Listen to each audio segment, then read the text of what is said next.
Okay. So, love reading tayo, my loves. Yes or no love reading. Proud ba ang person mo sa'yo? So, isipin mo mabuti kung sino yung taong yun na special sa'yo, my loves. Ayan, may nalaglag dito. Proud ba siya sa'yo? So, let's see. Maybe yes, maybe no, my loves. Yes. And, meron ditong no. So, dito, my loves, I hear medyo hindi ganun ka 100% yung pagka-proud. So, pwede, my loves, itong person mo is umiiwas doon sa mga conflict. Iyon yung hindi niya kayang ipagmalaki sa relasyon ninyong dalawa. Or sa personality mismo. Doon sa conflict na meron or na idudulot mo in their life. So, dito, my loves, I hear talagang choice ka niya. Ikaw talaga yung gusto niya. So, meron ditong lover's card, my loves. Pwede naman na reciprocated din yung nararamdaman nyo sa isa't isa. Pero, yun nga, kung itatanong mo kung proud ba siya sa'yo, my loves, meron dito, I hear the confidence. Pwede, my loves, na ito nararamdaman niya, confident siya sa'yo, or alam niya na kaya na hindi mo siya iiwan. Pero dito sa pagiging proud, meron ditong conflict. Pwede yung pagiging proud niya sa'yo, my loves, is mawala. Pwedeng kabaliktaran yung maging result nun. Pwede ikahiya ka niya, lalo na kung mag-cause ng conflict, ng arguments. So, iwasan yung ganung toxic traits, my loves. So, meron ditong disagreements. Pwede din na maging struggle yan. So, depende yan, my loves. Lalo na kung iyan ay brought by your connection with them, or pwedeng ikaw mismo yung may dala niyan sa life nila. So, pwede, my loves, iyon yung maging dahilan kung bakit hindi siya magiging proud sa'yo sa mga achievement mo or kung ano ang meron ka right now. So, kagaya na sinabi ko, yung confidence nandiyan, pwede, my loves, na andon yung pagiging proud niya when it comes to overcoming your, sabihin natin, pwede hindi ka ganun masyado mahihain, or may confidence ka, pwede proud siya sa'yo. Pero kung itong overconfidence na to ay maging toxic trait na, pwede mag-cause yan, my loves, ng hindi niya pagiging proud sa'yo or sa connection na meron kayong dalawa. So, let's see more energy from this connection. Proud ba ang person mo sa'yo? Ayan, my loves. Kagaya na sinabi ko, pwede choice ka niya, my loves, kahit napakarami niyang connection. Kahit marami siyang option, my loves. Parang ikaw yung pinili niya. Ikaw talaga yung gusto niya, or pwedeng magustuhan niya. Sa dinami-dami ng pwedeng ma-involve sa kanya, pwedeng ikaw yung gusto niyang panindigan, my loves. So, pwede ding maging proud siya sa'yo dahil nga ikaw ang pinili niya over these options, my loves. So, kahit na, alam mo yun, itong person mo, pwede ding ma-involve sa one night stand. Pwedeng ganun, yung mga hindi seryoso. And pagdating sa'yo, parang seryosohin ka niya, my loves. Parang gusto niyang maging seryoso sa'yo. Kahit na may history siya ng ganito, like this kiss on the rings, connected by many, and pwede nga na hindi nagsiseryoso sa ibang connection. Pero pagdating sa'yo with this lover's card, pwede, may loves, na gusto niya or pinili niya na ikaw. Yes, my loves. Ayan, may attraction, may flirting dito, my loves. And dito, my loves, pwede din yung person mo is, di ba nasabi natin kanina, confident siya na hindi kanya iiwan. Pwede din yung pagiging overconfidence na yon, my loves, or overconfident na yon is mag-lead dito sa flirting or temptation, my loves, dahil iniisip niya na hindi mo siya kayang iwan. Pwedeng ganun, my loves. But I hear also may tao na umaaligid dito sa person mo.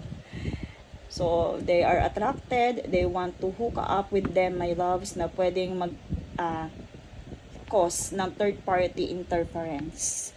So, dito, my loves, I hear andun yung pagiging proud niya sa'yo, andun yung pagiging proud niya na marami siyang option. And yes, my loves, once na na-feel na niya na parang hindi na okay, parang hindi na nakaka-proud yung relationship ko or connection ko with them, para ang toxic na, ano pa yung ipagmamalaki ko, I hear dito merong endings, my loves. May endings dito. So, piliin nyo, my loves, na mag-grow with each other. Iwasan ang pagiging toxic and complicated ng sitwasyon. Kasi pwedeng iyon ang mag-lead kung bakit iwan na niya itong connection ninyo with them. So, again, do tayo sa focus energy is pagiging proud. Yes, my loves, proud siya, pero para may possibility na magkaroon ng conflict in your love life. Pwede, my loves, nga nang dahil dito sa mga keys on the ring and options is ma-attract itong person mo, itry itong mga sabihin natin flirting na to na mag-leads into conflict or pwede magpa-trigger sa'yo ng mga toxic traits mo and it can leads to endings, my loves. But I also hear, my love, Sam, kung nafe-feel mo naman na hindi ka ganon ka-toxic or hindi ikaw itong energy na to, I hear from the old energy, my loves, meron kasi talagang history or meron prone sa ganitong energy ang person mo Parang lapitin talaga to ng mga, alam niyo, yung flirting and eto. Pwede, my loves, na magbago itong person mo. Because I also hear the change. Pwede, my loves, na may mabago din naman sa kanya. Lalo na kung ganyan, kung nagkaroon siya ng history before. Lalo na kung hindi ikaw yon. And now, pwede, my loves, ang scenario is proud na siya sa new relationship niya na siya ay nagbago dahil sa'yo. Pwedeng ganun, my loves. Kasi itong coffin na to, death is with significant naman po sa transformation and change.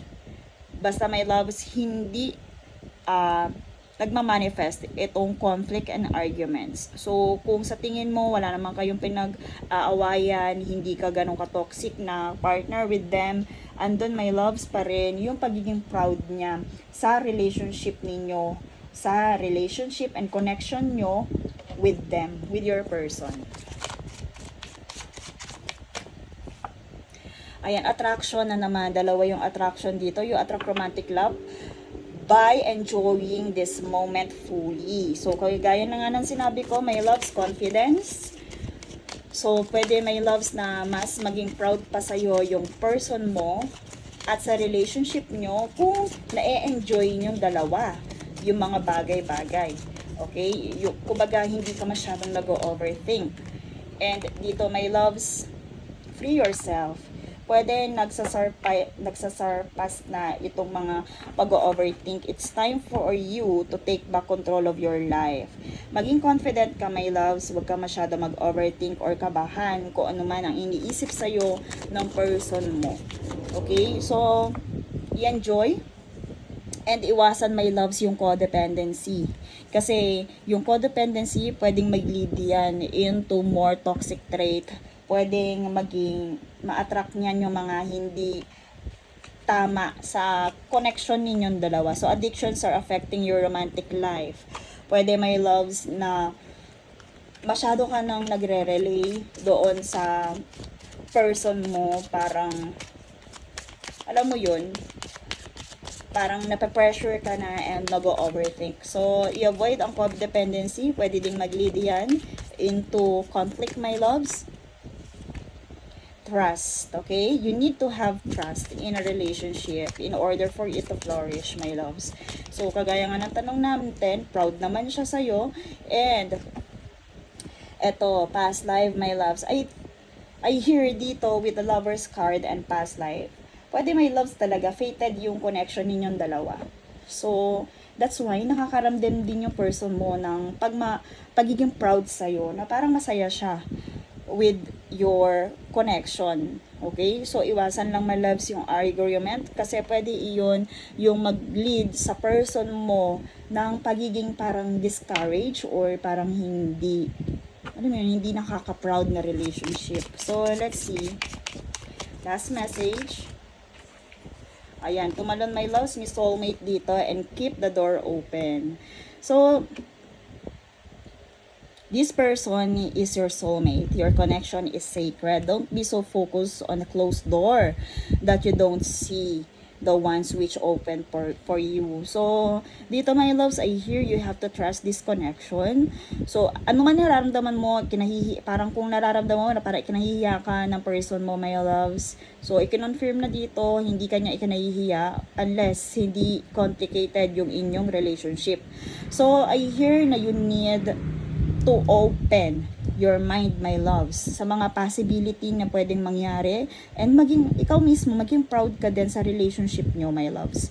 So, don't be so focused on closed door. Pwede, my loves, kung may nakaraan itong person mo na parang sa tingin mo is hindi nakaka-proud din para sa part mo, my loves, enjoy your life. You need to free yourself from that past issues, my loves. And eto, mag-relay ka na lang dito. You are meant for someone, for someone who's your soulmate, and you need to trust this connection, my loves. You don't need to make an arguments with your person. So, kung hindi ikaw yon, kung hindi ganito ka-complicated ang inyong connection, my loves, free yourself and keep the door open. Okay? So, trust this relationship. And that's all for you. Thank you so much and see you in my next one.